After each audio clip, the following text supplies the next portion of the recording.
Hello guys, in today's video I will be showing you how to fix Fitbit keeps loading problem. So the answer is easy, just go to the settings and then scroll down to the apps section and then go to the search and search Fitbit and then go to the storage and here you will find this clear cache option. Click on it.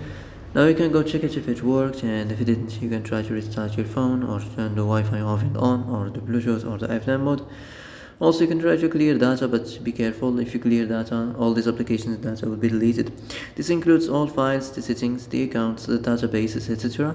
So be careful if you want to clear your data.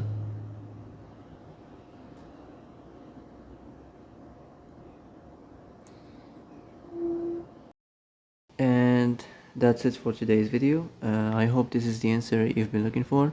If you like this video, don't forget to like and subscribe, and see you in the next video. Thanks for watching.